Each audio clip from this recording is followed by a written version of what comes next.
법무부 장관 후보자의 인사청문회 증인채택 범위 논의를 위해 열린 법사위가 1분도 안 돼 산회했습니다. 청문회가 사실상 무산된 것이나 다름없어 조 후보자 임명 강행 여부에 관심이 쏠립니다. 조 후보자 딸에게 6번의 장학금을 준 부산대 의전원 노환중 교수가 직접 작성한 장학금 약정서를 TV조선이 입수했습니다. 장학생 지정 사유로 유급 위기 극복을 꼽았습니다. 유시민 노무현 재단 이사장, 문재인 대통령의 아들 문준용 씨에 이어 이재명 경기도지사까지 조국 구하기에 나섰습니다. 이 지사는 지금의 상황은 비이성의 극치인 마녀 사냥에 가깝다고 했습니다.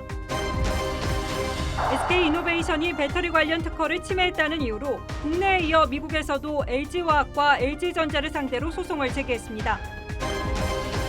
학교 규칙에서 두발, 복장, 소지품 검사 등 세부 예시 조항이 삭제되는 내용을 담은 초중등교육법 시행령 개정안이 입법 예고됐습니다. 교원단체는 학생 생활지도의 붕괴를 가속할 것이라며 해당 법 개정 추진 중단을 촉구했습니다. 법원이 교육청의 자사고 지정 취소 처분 효력을 정지해달라는 서울 자사고 8곳의 신청을 받아들였습니다.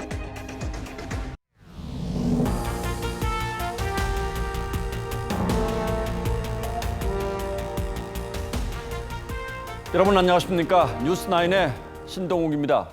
당초 다음 주 월요일과 화요일 이틀간 실시하기로 했던 조국 후보자 청문회가 상당히 불투명해졌습니다.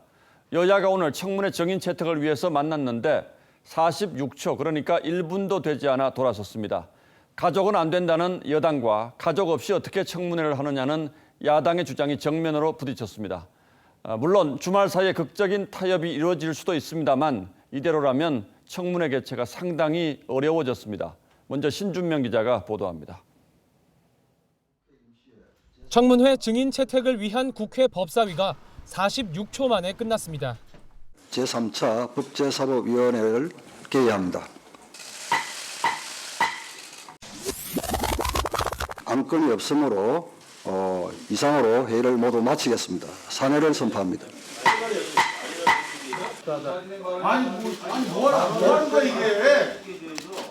한국당이 딸을 제외하고 조 후보자의 부인과 동생 등 가족을 불러야 한다며 표결로 증인 채택을 강행하려 하자 수가 밀리는 민주당이 안건 조정위를 기습 신청해 지연 작전을 펴면서 결국 증인 채택이 무산된 겁니다. 여당은 사모펀드의 총괄 대표로 알려진 조 후보자의 오촌 조카만 부를 수 있다는 입장이지만 이 조카는 지난주 출국한 상태입니다. 가족들 양보했다고 말씀이죠? 양보할 수 없을 뿐만 아니라 양보해서가 안 되는 것 아닙니까? 뻔한 맹탕 청문회를 하겠다는 건데. 한국당은 증인 채택 이후로 청문회를 연기하자고 주장했지만 민주당은 다음 달 2일이 청문 보고서 제출 시한이라며 거부했습니다. 9월 3일부터 남은 10일의 시간은 그 이니셔티브가 대통령과 정부에 있습니다. 그래서 함부로 수년해야 된다. 이런 이야기는 저는 국회에서 할 얘기는 아니다. 시한 넘긴 청문회를 할 수 없다는 여당과 증인 없는 청문회를 할 수 없다는 야당이 접점을 찾지 못해 결국 청문회 자체가 무산되게 됐습니다. TV조선 신준명입니다. 청와대는 청문회는 반드시 열어야 한다고 하면서도 만약 청문회가 무산되면 법이 정한 절차대로 진행할 것이라고 했습니다. 즉 청문회 없이 조국 후보자를 법무장관으로 임명할 수 있다는 뜻입니다.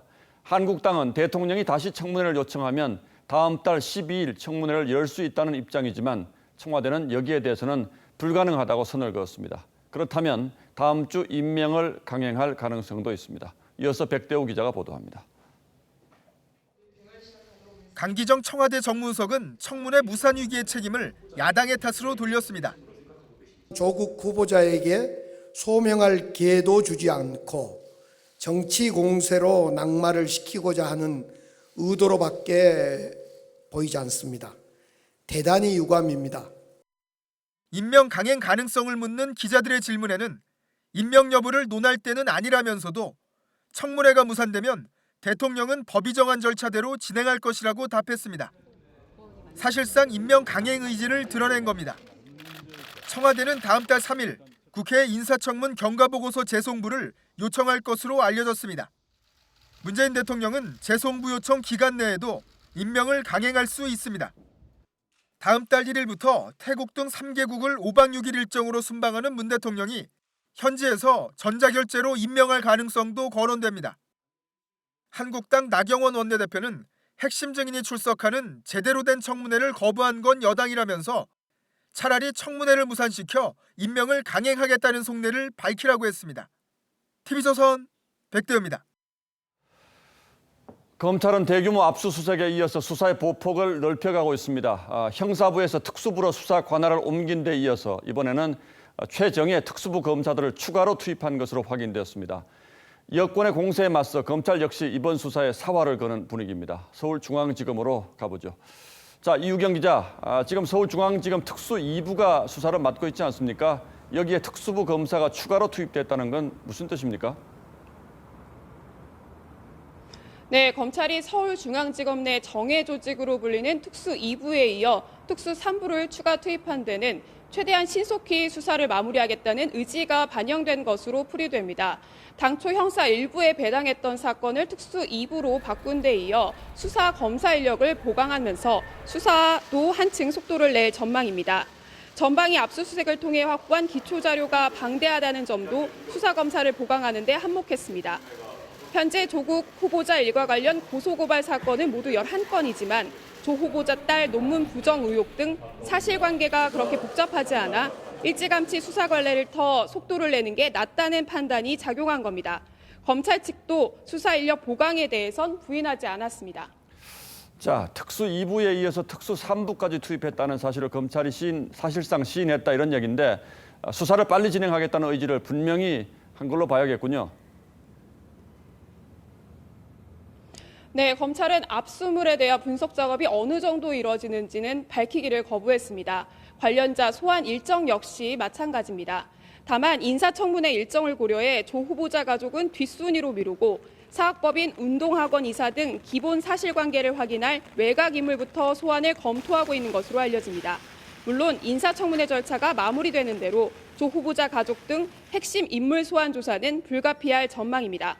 지금까지 서울중앙지검에서 TV조선 이유경입니다. 예, 조국 후보자 관련 수사에 서울중앙지검 특수 2부와 특수 3부가 동시에 투입됐다는 이유경 기자의 단독 보도가 있었는데 조국 후보자 측도 변호인을 선정하는 등 대응에 나섰습니다. 그런데 조 후보자가 청와대 민정수석으로 있을 때 바로 밑에서 일했던 청와대 특감반장 출신 변호사가 조 후보자 아내의 변호를 맡은 것으로 확인되었습니다. 조 후보자는 오늘 출근길에 꽃을 보내준 시민들에게 감사한다며 정면 돌파 의지를 다시 한번 강조했습니다. 자신감의 표현이고 일종의 지지층 결집 메시지이기도 합니다. 보도에 한송원 기자입니다. 검찰의 강제 수사 착수 이후 줄곧 변호인 선임 등 수사 대응은 안 하고 있음을 강조했던 조국 법무부 장관 후보자. 검찰 수사 시작됐는데 변호인은 선임하셨나요? 법률 조력은 어떻게 받고 계시는지. 하지 않고 있습니다. 하지만 조 후보자와 함께 부동산 위장매매 의혹 등으로 고발당한 조 후보자의 부인 정모 씨가 최근 변호인을 선임한 것으로 확인됐습니다. 사건을 수임한 사람은 조 후보자가 청와대 민정수석 시절 직속 하급자인 특감반장을 지낸 이인걸 변호사입니다. 이 변호사 측은 민정수석실 인연으로 조 후보자 아내 사건을 수임하게 됐다며 조 후보자 본인이나 딸은 아직 선임하지 않았다고 설명했습니다. 이 변호사가 속한 법무법인 다전은 특수통 검사 출신이 많아 특수보 사건이 된 조 후보자 가족 의혹 수사의 대응 차원으로도 보입니다. 검찰은 해당 변호사가 수사 담당 부장검사와 면담했다는 건 사실이 아니라고 했습니다. 조 후보자는 무거운 표정으로 지지자를 향해 감사 인사를 전했지만 이 자리를 빌어서 부족하고 미흡한 저를 격려하기 위해서 꽃을 보내주신 무명의 시민들께 감사드립니다. 청문회 준비단 사무실로 향하는 엘리베이터에선 잠시 여유 있는 웃음을 내비치기도 했습니다. 일각에선 인사청문회 직후 이루어질 조 후보자 일가 소환에 대비해 선제적인 방어 전략 짜기에 나선 게 아니냐는 분석도 나옵니다. TV조선 한송원입니다. 검찰의 대규모 압수수색 이후 이해찬 민주당 대표가 검찰을 원색적으로 비난했고 이 발언이 여권의 조국 지키기 신호탄이 됐습니다. 발언을 자제하고 있던 유시민 노무현 재단 이사장이 포문을 열자 대통령 아들 문준용 씨 그리고 이재명 경기지사까지 가세했습니다. 지지층을 결집해서 조국 후보자 문제를 진영 싸움으로 몰고 가겠다는 의도가 분명해 보입니다. 김보건 기자가 보도합니다. 더불어민주당은 조국 후보자 관련 의혹에 대한 검찰 수사를 집중 비판하고 있습니다. 이번 수사 개시의 시점과 방법이 사실상은 결과적으로는 자유한국당 진영에 손을 들어준 꼴이 됐다. 국회 밖에서는 유시민 노무현 재단 이사장이 나선 데 이어 부적절하고 심각한 오보였다. 이쯤에서 너가 안 물러나면 가족이 다쳐. 이 사인을 준 거라고 저는 봐요. 문재인 대통령 장남 준용 씨까지 조 후보자 딸에게 이건 부당한 일이 맞다며 원한다면 목소리를 내라고 힘을 보탰습니다. 오늘은 친문 진영과 껄끄러운 이재명 경기지사도 나서 조 후보자를 둘러싼 지금의 상황은 마녀 사냥에 가깝다고 가세했습니다. 지지층이 있는 거물급 인사들이 나서면서 조 후보자에 대한 반대 여론을 되돌리고 결국은 진영 대결 구도로 몰고 가려는 계산이 아니냐는 분석도 나옵니다. 한국당은 살아있는 권력도 수사하라던 여권이 검찰 수사에 개입하고 있다고 비판했습니다. 우파를 적폐 세력으로 수사하던 검찰은 정의로운 검찰이고 자신들의 폐부를 찌르는 검찰에 대해서는 기득권 세력이라고 합니다. 모레 해외 순방을 떠나는 문재인 대통령은 조 후보자 의혹에 17일째 침묵하고 있습니다. TV조선 김보건입니다. 검찰이 조국 후보자 딸의 부산대 의전원 장학금 의혹을 집중적으로 들여다보고 있는데 저희 취재진이 조 후보자 딸이 장학금을 받은 이유가 적힌 문건을 단독으로 확인했습니다. 유급 위기를 극복하라고 장학금을 준다고 되어 있는데 이런 사유가 유독 조 후보자 딸에게만 적용됐다는 점은 여전히 이상합니다. 게다가 다른 장학생은 학과장 면담을 통해 결정했는데 조 후보자 딸만 특별히 지명을 해서 장학금을 지급한 것으로 드러났습니다. 유병수 기자의 단독 보도입니다. 노환중 부산의료원장이 작성한 2018년 2학기 장학금 약정서입니다. 장학금 200만 원 수령자를 조 후보자 딸로 지정하면서 1학년 유급의 위기를 극복하고 장학을 격려하기 위해 지원하고 있다고 사유를 적었습니다.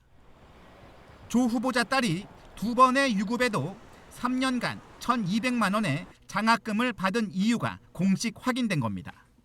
성적도 유급되고 또 특정 학생에게만 몰아서 이렇게 장학금이 지급됐다고 하는 것은 있을 수 없는 일이라고 생각합니다. 또 이 장학회가 조 후보자의 딸에게만 별도 기준을 적용해 장학금을 준 사실도 확인됐습니다. 소촌 장학회 운영 현황을 보면 조 씨가 장학금을 받은 3년간만 특정 학생 지명이라고 적었습니다. 조 후보자가 청와대 민정수석으로 재직할 때와 상당 부분 겹칩니다. 다른 학기는 신청자 가운데 학과장 면담을 통해 선발한다고 규정했습니다. 게다가 특정 학생 지정은 안 된다라는 문구까지 있습니다. 야당은 김영란법 위반 가능성이 크다면서 청문회뿐만 아니라 검찰 수사에서 의혹을 밝혀야 한다고 주장했습니다. TV조선 유병수입니다. 조 후보자 딸의 논문 문제 그리고 입시 문제와 관련해서 각 대학들이 자체 조사를 벌이고 있는데 의료계를 중심으로 이제는 교육부가 나서야 할 때라는 목소리가 커지고 있습니다.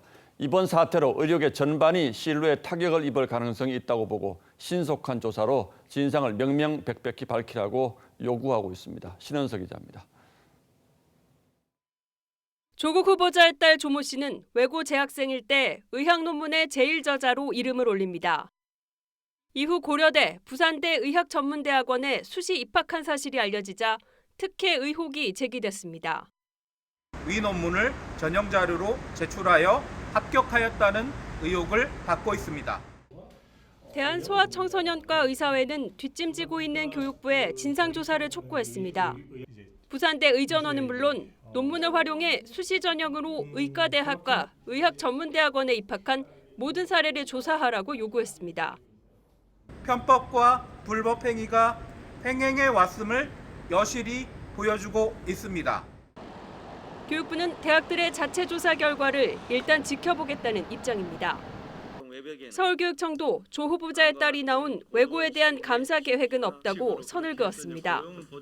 자료가 폐기됐다고 합니다. 네. 그래서 저희가 더 특별히 할 부분이 없고 또 의회나 이런 데서 또 특별히 그게 지금 쟁점이 안 되고 있어서 저희도. 교육부와 서울교육청은 그러나 최순실 씨 딸 정유라 씨의 특혜 의혹이 불거졌을 땐 청담고와 이화여대에 대해 특별감사를 벌였습니다.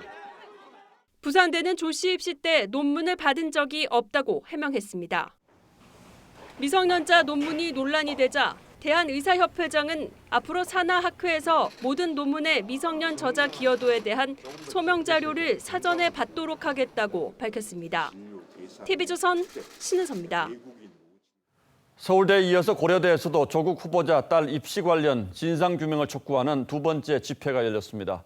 그동안 대학가 집회를 둘러싸고 정치적 논란이 있었던 점을 의식해서 이번에는 외부인의 참여를 아예 차단하고 정치색 있는 구호도 외치지 않았습니다.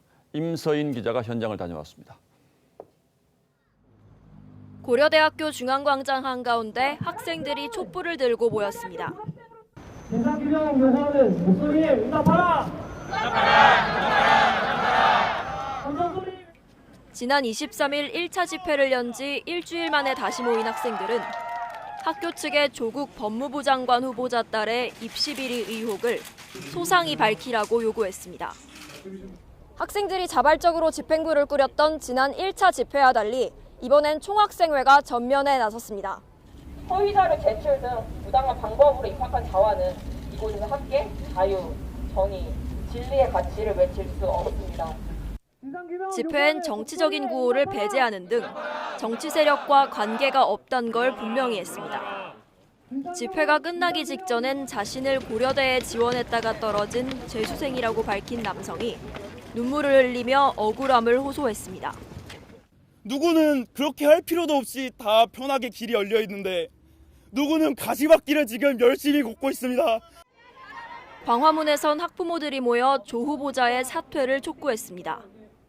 대한민국의 모든 학부모와 수험생을 절망에 빠뜨린 조국 후보자는 당장 사퇴하라!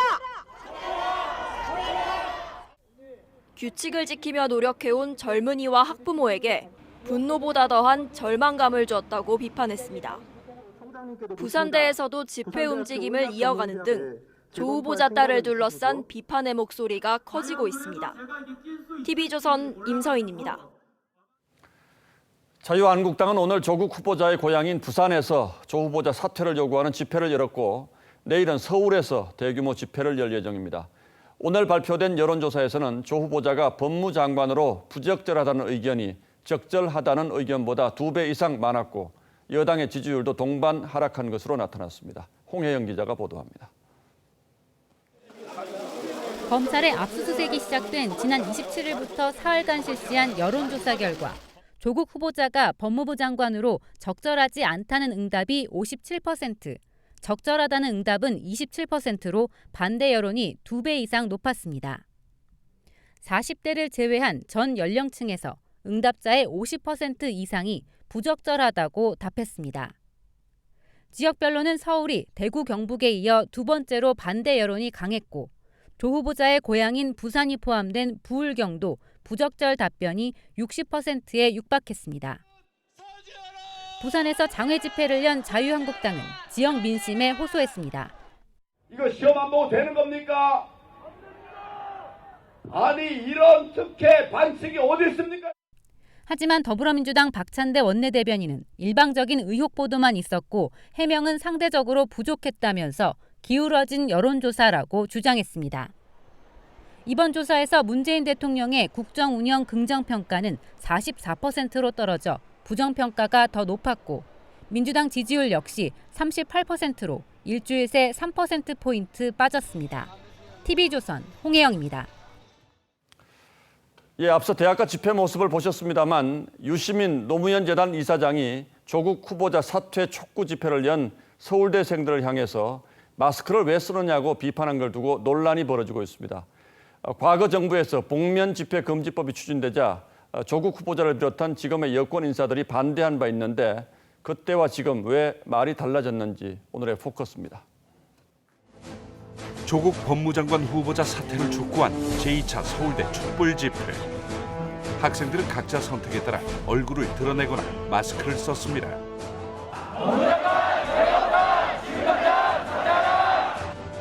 유시민 노무현재단 이사장은 학생들이 마스크를 썼다고 비판했죠.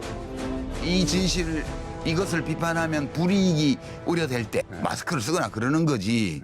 지금 조국 욕한다고 해서 대통령 비난한다고 해서 누가 불이익을 줘요? 순수 대학생인지 야당 관계자인지 알 수 없다고 의문을 제기했습니다. 물방고기반이에요. 아무도 알 수 없죠. 학생들은 외부인 참석을 막기 위해 신분증 검사도 자체적으로 했었죠.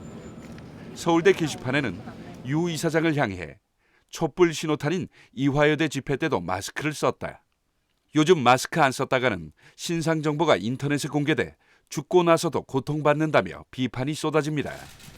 여권 내에서도 유 이사장이 대학생들을 등 돌리게 했다며 오버하지 말라는 목소리가 나옵니다. 마스크 집회에 대한 조 후보자의 생각은 어떨까요? 과거 언론기고문의 조 후보자는 얼굴을 가리는 복면 집회 금지 법안 추진에 대해 뭘 이해란 말로 비판하며 복면은 다양한 의사표현의 방식이라고 했습니다. 문재인 대통령도 과거 야당 대표 시절 복면 금지법에 반대하며 정부는 국민이 마스크 쓰고 거리로 나설 일을 안 해야 한다고 했습니다. 국민을 IS와 같은 테러 세력, 불온 세력으로 연일 매도하고 있습니다. 정부는 복면 금지법을 추진하기 앞서 국민이 복면을 쓰고 거리로 나설 이유가 없도록 민생을 돌보기 바랍니다.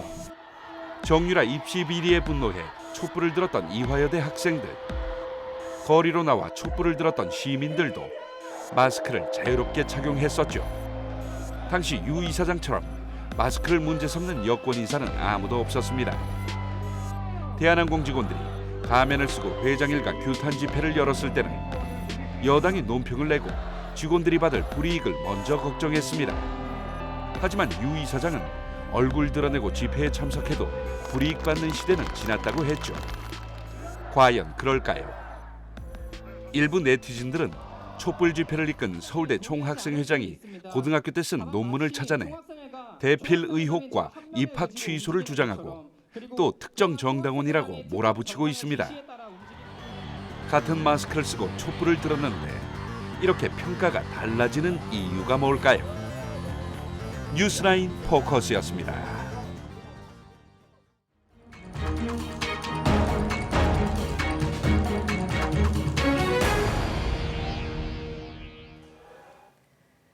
법원이 서울 지역 8개 자사고의 지정 취소 처분 효력을 정지해달라는 가처분 신청을 모두 받아들였습니다. 이에 따라 이들 학교들은 1심 판결이 날 때까지 자사고 지위를 유지하게 됩니다. 이채림 기자가 보도합니다. 서울행정법원은 서울 8개 자사고의 지정이 취소되면 회복하기 어려운 손해가 생길 우려가 있다며 집행정지 처분을 받아들였습니다. 서울자사고연합회가 서울교육청의 자사고 취소 처분에 반발해 집행정지 신청을 한 지 21일 만입니다. 법원은 가처분 신청이 인용되더라도 공공복리에 중대한 영향을 미칠 우려가 있다고 보기 어렵다고도 설명했습니다. 이로써 경희고와 이대부고, 배재고 등 8개 학교는 본안 소송의 1심 판결 때까지 자사고 지위를 유지할 수 있게 됐습니다. 내년도 신입생도 기존대로 선발할 수 있게 됐습니다. 신청에 대한 인용은 지극히 당연한 결과라고 생각합니다. 또 차분하게 우리 학교 운영에 대해서 최선을 다할 겁니다. 자사고 학부모들은 조희연 교육감의 퇴진을 촉구했습니다. 어떤 직권남용이 아닐까라는 생각에 저희가 법적으로 정당하게 알아보고요. 학부모들은 가만히 있지 않을 겁니다. 법원은 지난 28일엔 부산 해운대고와 경기 안산 동산고에도 같은 결정을 내렸습니다. 자사고 지정 취소에 잇따라 제동이 걸리자 교원단체는 교육당국의 자율성과 다양성 훼손에 대한 법원의 엄중한 경고라며 자사고 운영을 법률에 직접 명시하라고 촉구했습니다. 서울시 교육청은 입장문을 내고 법원의 판단을 존중한다면서도 본안 판결에서는 자사고 지정 취소를 받아들여질 것으로 기대한다고 밝혔습니다.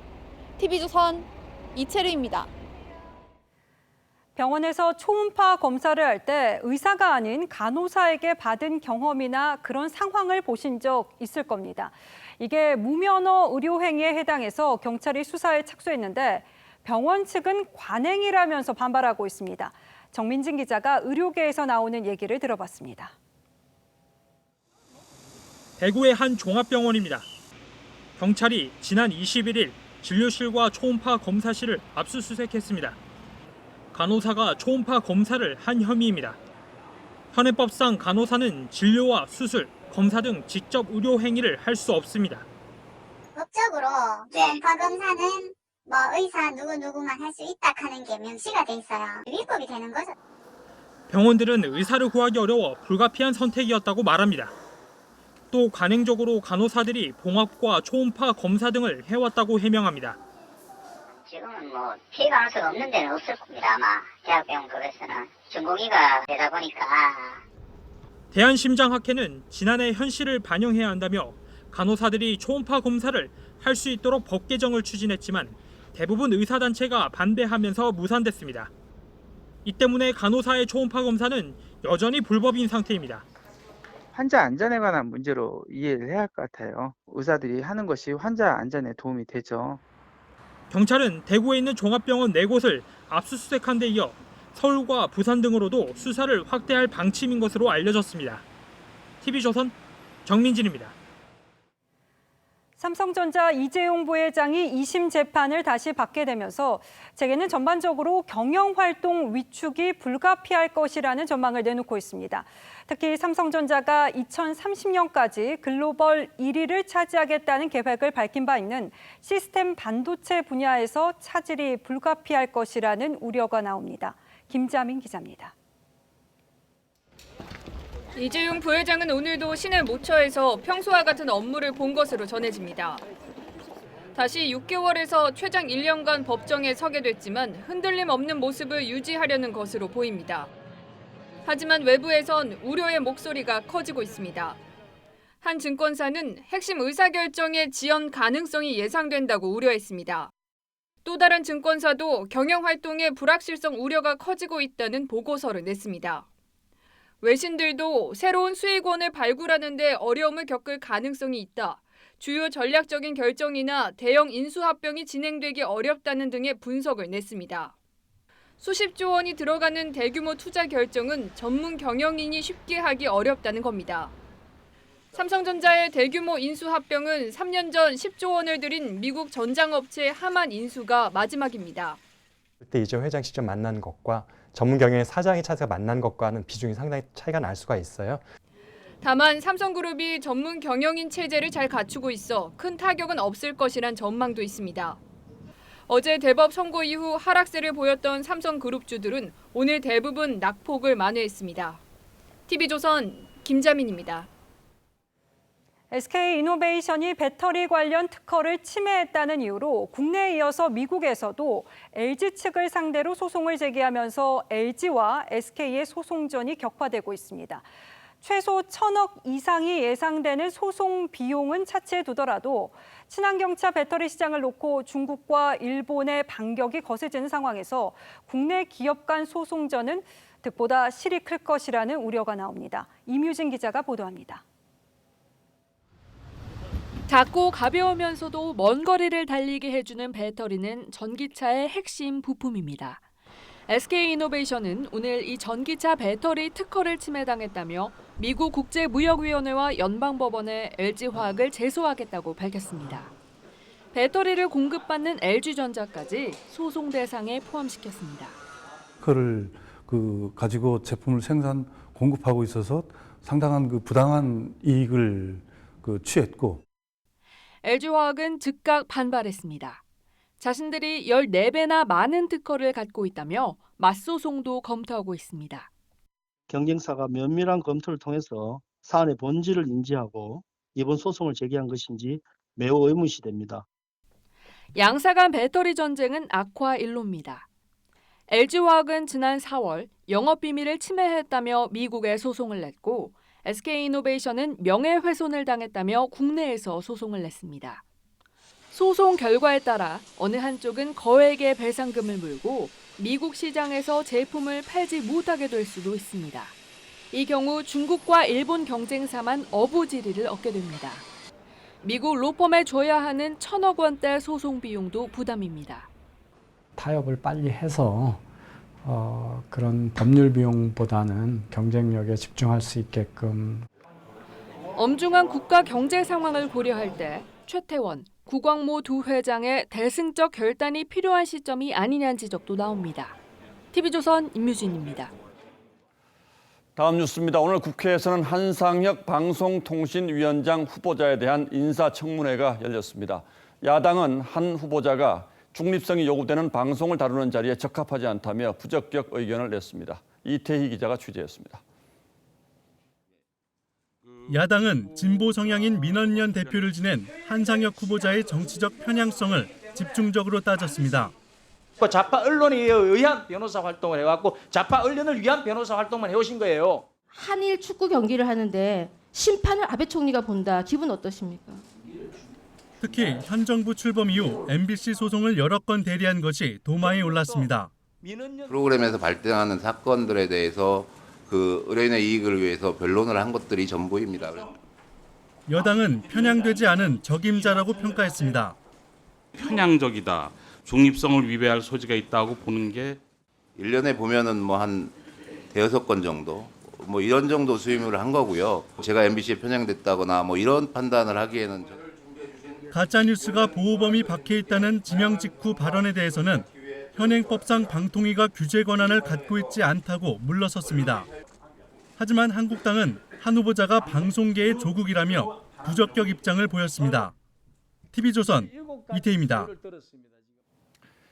요즘 조국 후보자 문제 지소미아 파기 논란까지 겹쳐서 나라가 어수선한데 청와대가 느닷없이 26개 주한미군 기지를 조기에 돌려받는 방안을 추진하겠다고 밝혔습니다. 미 정부가 지소미아 파기에 대해서 연일 실망했다는 반응을 내고 있어서 여기에 대한 일종의 대응 조치로 읽혀집니다. 김미선 기자가 취재했습니다. 청와대는 국가안전보장회의 상임위원회를 열고 평택기지 이전에 따라 26개 주한미군기지 조기 반환을 적극 추진한다고 밝혔습니다. 한미연합 사령부만 남아있는 용산기지는 올해 반환 절차를 시작한다고 했습니다. 본격 반환 시기는 한미연합사가 평택으로 이전하는 2021년쯤으로 예상되는데 2년 앞당겨진 겁니다. 환경오염 치유비 부담을 놓고 한미 간 이견이 있었던 원주, 부평, 동두천의 4개 기지도 반환을 서두르겠다고 했습니다.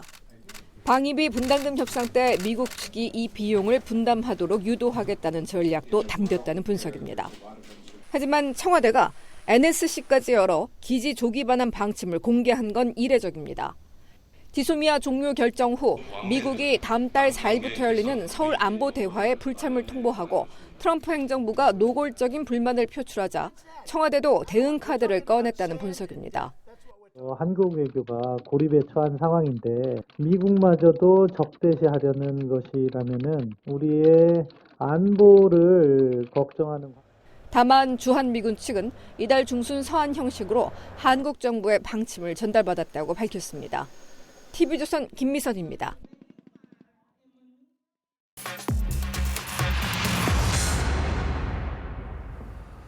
교육부가 초중고에서 학생들의 두발이나 용모 그리고 휴대전화 사용 규제를 약화시킬 수 있는 쪽으로 시행령을 개정하기로 했습니다. 이게 무슨 뜻인지 지금부터 따져보겠습니다. 자, 강동 기자, 사용 규제를 약화시킨다. 이건 규제를 풀어주겠다는 뜻이죠? 예, 맞습니다. 현재 시행령에는요, 각 학교 교칙에 넣을 내용으로 두발이나 복장 등의 용모, 그리고 교육 목적상 필요한 소지품 검사, 휴대전화 등 전자기기의 사용이라고 명시가 되어 있습니다. 자, 이 이야기는 학교가 의무적으로 용모와 소지품 규제를 하라는 이야기입니다.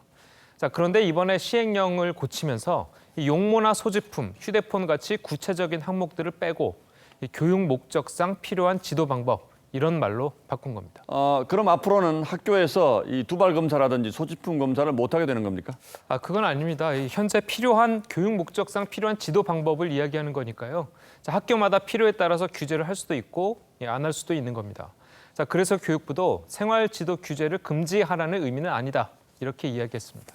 교육부는 물론 뭐 그렇게 얘기하고 있습니다만 교육부가 시행령을 고쳐가면서까지 뺀 규정들을 일선 학교에서 굳이 다시 집어넣을 수 있겠습니까? 그렇습니다. 아무래도 교육부 눈치를 볼 수밖에 없을 것 같습니다. 특히 교육계에서는요, 이 학생 인권 조례를 강제하는 거 아니냐 이런 의심의 눈초리까지 보내고 있습니다. 이게 학생 인권 조례와는 무슨 관계가 있습니까? 그러니까 학생 인권 조례를 좀 들여다보면요. 일선 학교나 학교가 이 학생들의 용모 규제나 소지품 검사를 하지 못하도록 돼 있습니다. 자, 그래서 현재 시행령과 충돌하는 부분이 있었죠. 자, 이 때문에 학생 인권 조례를 지지하는 진보 성향 교육감들은 이 교육부에 시행령을 고치라고 요구를 해오고 있었던 상태였습니다.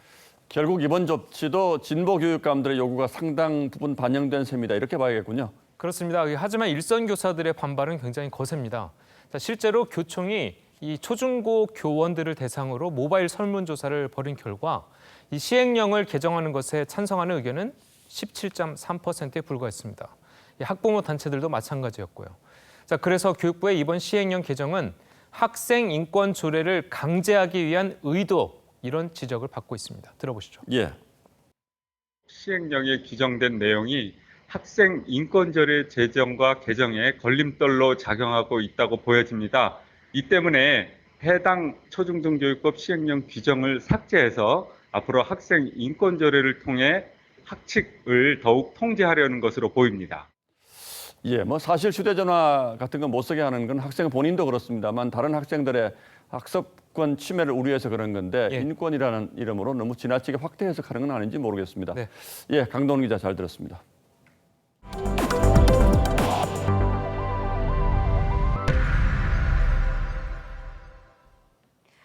혹시 서해에 있는 함박도라는 섬 들어보신 적 있으신지요? 이 섬의 주소는 인천시 강화군 말도리로 행정구역상 우리나라 땅으로 등록이 되어 있습니다. 하지만 군은 애초부터 이 섬은 NLL 위쪽에 있는 북한 땅이라고 밝히고 있습니다. 그런데 북한이 최근 이 섬에 군사기지를 조성하고 있는 모습이 TV조선 카메라에 처음으로 포착됐습니다. 박경준 기자의 단독 보도입니다. 인터넷에서 함박도를 검색하면 서해 북방 한계선 남쪽에 우리 영토로 표시됩니다. 등기부 등본에도 인천 강화군 소속이고 토지 소유권은 산림청 국유지로 되어 있습니다. 국토교통부 전산망에선 절대보존 무인도로 관리되고 있습니다.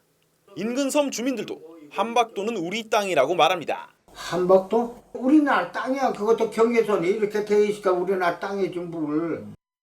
그런데 취재진이 군의 허가를 받아 다른 섬에서 촬영한 함박도에는 인공기가 펄럭였습니다. 섬 곳곳에 수상한 시설물도 다수 포착됐습니다. 전문가들은 방사포와 해안포가 있는 북한의 군사시설물이라고 분석합니다. 이건 일본의 가정집에 창문으로 뚫어놓기는 좀 말이 안 되는 게 이렇게 가운데다가 두 개를 딱 놓지는 않거든요. 좌우가 일치하게. 전체적으로 봐서 군사시설로 보여지는 거죠. 네. 우리 주소지에 어떻게 북한군이 주둔할 수 있을까? 국방부는 함박도가 애초 NLL 이북 북한 땅이었으며 다른 부처의 자료가 잘못된 것이라고 합니다. 이게 분명하게 NLL 북쪽에 있는 거 맞죠? 예, 그렇습니다. 예. 이거는 그 국토부의 그 이 지형 정보 토지 이용 규제 정보 자료 이 부분이 좀 지금 잘못돼 있는 것으로 알고. 그런데 함박도가 북한 땅이라고 쳐도 문제는 북한의 군사 시설들이 최근 1, 2년 사이 들어섰다는 점입니다. 2017년에 찍은 인공위성 사진엔 건물이 없지만 작년 사진부터 건물이 확인됩니다. 남북 평화 분위기를 이용해 북한이 함박도에 내려와 군사기지를 만들었다는 해석이 가능합니다. 함박도는 군사적 요충지로 그곳에서 방사포를 쏘면 인천공항은 물론 강화 김포까지 위협할 수 있습니다. 뒤늦게 이 사실을 접한 인근 주민들은 불안함과 동시에 분노를 표출합니다. 그러면 여기서 남한에서 저기 해병대나 해군기지에서 다 보고 있었을 거 아니에요. 그리고 여기서 저 우도에서 그 군인들 다 있는데 그 사람들도 그 사람들 움직이는 거 다 봤을 거 아니에요. 잠시 후 밤 10시 방송되는 탐사보도 7에선 방송 최초로 함박도에 들어온 북한군 모습과 함께 이 섬에 얽힌 미스터리를 집중 보도합니다. 홍콩 송환법 반대 시위를 이끌어온 조슈아 웡과 시위 핵심 인사들이 잇따라 체포됐습니다. 홍콩 정부가 전방위 봉쇄에 나섰다는 관측이 나오는데 당국의 압박에 시위대는 내일 예고된 집회를 취소했습니다. 유지영 기자가 보도합니다. 홍콩 우산혁명의 주역으로 송환법 반대 시위를 이끌어온 조슈아 웡이 전격 체포됐습니다. 웡이 이끌어온 데모시스토당은 웡이 밝은 거리에서 미니밴에 강제로 태워졌다고 밝혔습니다. He is arrested by the law of the inciting unlawful assembly, organizing unlawful assembly, and taking part into the unlawful assembly. 어제는 홍콩 독립을 외치다 해산된 홍콩 민족당 창립자 앤디 찬이 폭동 혐의로 긴급 체포됐습니다. 중국의 압박 속에 계엄령에 가까운 긴급법 적용을 검토 중인 홍콩 정부가 시위 핵심 인사들을 차례로 체포하면서 선전포고에 나섰다는 관측이 나옵니다. 중국은 홍콩에 주둔하는 인민해방군 부대를 교체한다는 명목으로 홍콩 한복판에 트럭과 장갑차를 진입시켰고 인근 선전에서 물대포 진압 훈련을 새로 공개하며 연일 무력 개입을 경고하고 있습니다. 당국의 전방위 압박에 결국 오는 30일에 예고된 대규모 시위는 취소됐습니다. 하지만 9월 개학을 맞아 대학생과 중고생들이 동맹 휴학을 예고하고 나서 송환법 반대 시위 동력은 쉽사리 꺾이지 않을 전망입니다. TV조선 유지현입니다. 미국에서 50대 부부가 살인 혐의로 체포됐다가 호송 중 달아나 경찰이 추적 중입니다. 이 부부는 미국 대륙을 동서로 2번이나 횡단하면서 몸을 숨겼습니다. 김지수 기자입니다. 탈주 중인 부부는 56살 블레인 바크스데일과 그의 아내 59살 수전. 지난 4월 애리조나에서 72살 노인을 살해한 혐의를 받고 있습니다. 경찰은 이들이 피해자 집에 불을 질러 시신을 훼손한 걸로 보고 있습니다. My brother were very good friends, and it was just it was a good friendship relationship. 두 사람은 지난 5월 뉴욕 근처에서 체포됐습니다. 하지만 다른 수용시설로 이감하기 위해 호송 중이던 지난 26일 경찰과 교도관을 제압하고 도주했습니다. We believe that they used some kind of a medical emergency or a medical bathroom break for them to pull over to the side of the road. 두 사람이 마지막으로 목격된 건 애리조나에서 트럭을 몰고 달아나는 모습이었습니다. 애리조나에서 뉴욕으로 갔다가 다시 애리조나로 이동한 건데 미국 대륙을 2번 횡단한 셈입니다. Kind of concerns me at this point is that they need money and maybe another vehicle. 이들 부부가 근처에 숨어들었다는 소식에 애리조나 주민들은 불안에 떨고 있습니다. TV조선 김지수입니다. 여름이면 신나는 댄스곡이 가요계 차트를 점령하기 마련인데 올 여름은 유독 발라드가 상승세였습니다. 그 이유를 이루라 기자가 설명합니다. 뜨거운 여름. 푸른 바다를 연상케 하고 신나는 여행을 떠올리게 하는 댄스곡들은 옛말. 정말 헤어져서 고마워.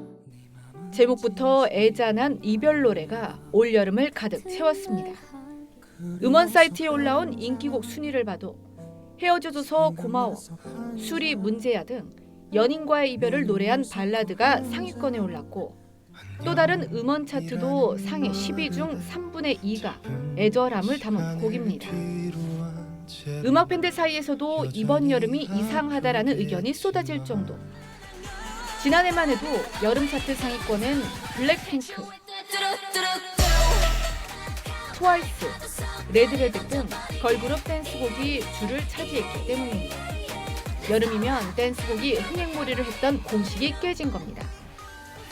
해외 공연에 집중한 BTS 등 유명 아이돌 그룹의 신곡이 없었고 시장을 이끌던 파워 걸그룹이 위축된 게 주요 원인이란 지적입니다. 깜짝 히트곡들도 주로 장르가 발라드 히트곡들이 많이 나오는데 그런 경향을 뒤집을 만한 여름 이벤트송이 좀 드물었기 때문에 결국 기존 취향대로 최근 잇따라 불거진 대형 기획사 추문과 아이돌 가수의 학교 폭력 논란도 음원 시장에 영향을 미쳤다는 분석도 나옵니다. TV조선 이루라입니다.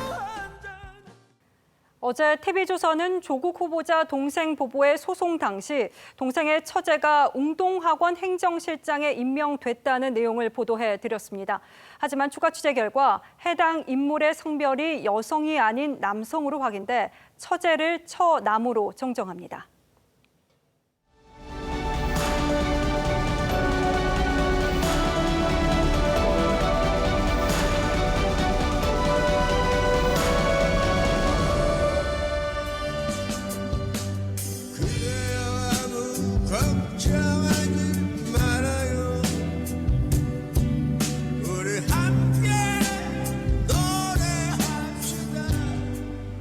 예, 지난 2010년 광화문 촛불 집회에서 전인권 씨가 부른 걱정 말아요 그대는 60만 군중의 합창으로 번졌습니다. 그러면서 시대의 아픔을 껴안는 국민 위로송으로 칭송받았습니다. 혹시 박사로 한 대 때리면 그냥 많이 해요. 세계가 가장 폼나는 촛불 시위가 되게 합시다. 이랬던 전 씨가 불과 5달 뒤에 적폐로 몰렸습니다. 안철수 후보를 애플의 스티브 잡스에 비유했다가 문재인 후보 지지자들로부터 적폐 세력 전인권의 공연 예매를 취소하자는 문자 폭탄까지 맞았습니다. 한국 고대사 학회장 하일식 교수도 문 대통령의 가야사 복원 지시를 비판했다가 적폐가 됐습니다. 박근혜 정부 국정교과서에는 왜 반대하지 않았느냐는 공격이 쏟아졌지만 사실 하 교수는 앞장서서 국정교과서에 반대했던 학자였습니다. 집권 세력과 지지층이 자기네에게 불리한 판결에 붙인 적폐 딱지는 이 밖에도 헤아리기 힘듭니다. 적폐란 오래 쌓인 폐단을 뜻합니다. 그래서 이 쌓을 적자를 쓰죠. 그런데 혹시 적을 가리키는 이 적자로 착각하는 건 아닌지 모르겠습니다. 집권 민주당이 조국 관련 수사를 벌이는 검찰을 구시대 적폐 정치검찰이라고 공격하고 나섰습니다. 윤석열 검찰총장을 살아있는 권력을 수사한 유일한 검사라고 입을 모아서 극찬한 지 한 달 만입니다. 대통령이 윤 총장에게 임명장을 주면서 했던 격려를 이제 다시 돌아볼 수밖에 없습니다. 우리 이제 윤 총장님은 또 권력의 눈치도 보지 않고 우리 청와대든 또는 뭐 정부든 또는 뭐 집권 여당이든 엄정한 그런 자세로 이렇게 임해 주시기를 바라고요. 조국 사태에 침묵하던 유시민 노무현 재단 이사장도 검찰 때리기에 합류했습니다. 검찰 수사를 악당들이 가족을 인질로 잡는 것에 비유하고 압수수색을 저질 스릴러라고 했습니다. 조 후보자의 위선에 분노하는 국민을 향해서는 샤덴프로이데라는 독일어를 써가면서 남이 당하는 불행에서 즐거움을 얻는다고 했습니다. 완벽하게 모든 것을 가진 인물, 조국에 대한 시기와 질투로 지금 이 소동을 벌이고 있다는 겁니다. 그런 말을 듣는 시청자 여러분, 지금 심정이 어떠십니까? 8월 30일 앵커의 시선은 적에게 붙이는 딱지, 적폐였습니다. 이제 아침 저녁으로 꽤 서늘한 걸 보면 가을이 점점 짙어지는구나 싶습니다. 주말에도 대체로 쾌적하고 일교차 큰 날씨를 보이겠는데요. 다만 내일 아침에는 전북 지역에 소나기가 잠깐 내리겠고요. 일요일 낮부터는 남부 지역에 비 소식이 있습니다. 이때부터 가을 장마가 시작되는 건데요. 말 그대로 비가 오랫동안 내릴 것으로 보여 대비가 필요하겠습니다. 보시는 것처럼 다음 주 내내 비가 이어지겠습니다. 내일 아침 서늘하게 출발하겠습니다. 서울과 대전이 19도 등으로 오늘과 비슷하거나 조금 낮겠고요. 낮 최고 기온은 서울과 대구가 29도, 광주는 27도로 약간 따뜻한 정도가 되겠습니다. 바다의 물결은 잔잔하겠지만 바닷물의 높이가 높은 기간이니까요. 저지대에서는 침수 피해 없도록 유의하셔야겠습니다. 날씨였습니다. 예, 금요일 뉴스9는 여기서 모두 마치겠습니다. 네, 시청해주신 여러분 고맙습니다.